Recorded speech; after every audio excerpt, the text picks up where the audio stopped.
अगर आपका board exam खत्म हो चुका है तो अब आपका पूरा ध्यान रिजल्ट पर होगा और कॉपी चेकिंग पर होगा कि कॉपी कैसे चेक हो रही है, कितना नंबर मिल रहा है, कितना नंबर काटा जा रहा है, मुझे कितना नंबर मिलेगा, जितना लिखा है उतना मिलेगा या मार्क्स काटा भी जाएगा।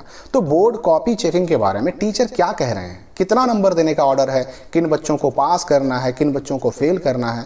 तो आपको बता दें कि बोर्ड की तरफ से पास या फेल करने का बिल्कुल क्लियर इंस्ट्रक्शन दे दिया गया है। और अगर आपके बोर्ड एग्जाम की कॉपी में 3 चीजें होंगी तो आपको 100% पास किया जाएगा, फेल करने का तो सवाल ही नहीं उठता। अब वो 3 चीजें कौन सी हैं मैं आपको बताता हूं। पहली चीज कि आपने अपने बोर्ड एग्जाम की कॉपी में भरे जाने वाले डिटेल्स बिल्कुल सही भरे हैं कि नहीं भरे हैं, जैसे कि roll number, school code, registration number आदि।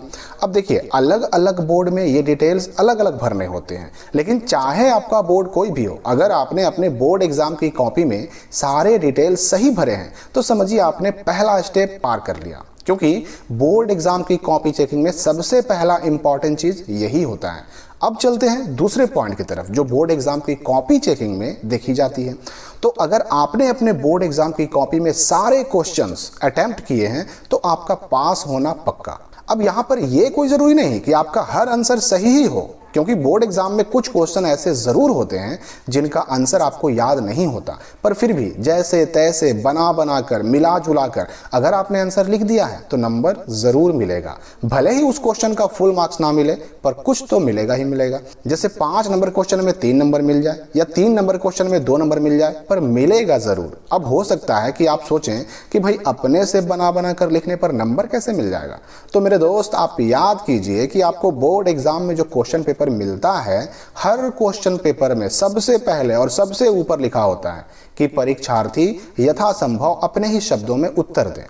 तो जब क्वेश्चन पेपर में ही ये कह दिया जा रहा है कि आपको अपने ही शब्दों में अपनी ही भाषा में आंसर देना है, तो फिर अपने शब्दों में मिला जुला कर आंसर लिखने से नंबर क्यों नहीं मिलेगा। हाँ, नंबर कितना मिलेगा यह डिपेंड करता है कि आपका लिखा हुआ आंसर क्वेश्चन से कितना रिलेटेड है। यानी पूछा गया आम, लिख दिया आपने इमली, तब तो चांसेस कम है। तो अगर आपने अपने बोर्ड एग्जाम में सारे क्वेश्चन अटेम्प्ट किया है, मिला जुला कर हर क्वेश्चन का आंसर लिखा है, तो आपने पास होने का दूसरा स्टेप पार कर लिया। और अब तीसरी महत्वपूर्ण चीज जो अगर आपकी कॉपी में है तो आप फेल नहीं हो सकते। और बोर्ड एग्जाम की कॉपी चेक करते समय ये पॉइंट सबसे पहले देखा जाता है। सबसे इंपॉर्टेंट पॉइंट अगर कोई है तो यही है, और वो है आपकी राइटिंग, आपके आंसर लिखने का तरीका, आपकी शैली। अगर आपने अपने बोर्ड एग्जाम की कॉपी में सजा कर आंसर लिखे हैं, क्वेश्चन नंबर, आंसर नंबर, खंड, हेडिंग सब दे करके अपना आंसर लिखा है और आपकी राइटिंग भी सुंदर है, आपकी कॉपी भी नीट एंड क्लीन है, यानी कि जहां तहां काट कूट नहीं है, ओवर राइटिंग नहीं है, तो आप खुश हो जाइए कि आप फेल नहीं किए जाएंगे। देखिए मैं भी एक टीचर हूं और हर साल बोर्ड एग्जाम की कॉपी चेकिंग भी करता हूं। तो हम शिक्षकों के ऊपर सबसे पहला जो प्रभाव पड़ता है ना, वह आपकी कॉपी, आपकी राइटिंग, आपके आंसर लिखने का तरीका, इन्हीं चीजों का प्रभाव पड़ता है। आंसर तो हम बाद में पढ़ते हैं, सबसे पहली नजर जो पड़ती है वह तो आपके राइटिंग और आपके लिखने के तरीके पर ही पड़ती है। तो यकीन मानिए अगर आपकी कॉपी में यह 3 चीजें हैं तो भले ही आपने साल भर पढ़ाई ना किया हो, लेकिन अगर इन 3 चीजों को आपने बोर्ड एग्जाम की कॉपी में मेंटेन किया है तो आप 100% पास होंगे। फेल होने का तो कोई सवाल ही नहीं उठता। तो चलते चलते मैं इतना ही कहूंगा कि अगर आपको वीडियो अच्छा लगा हो तो चैनल को सब्सक्राइब और वीडियो को लाइक जरूर कीजिएगा। मिलते हैं अगली वीडियो में।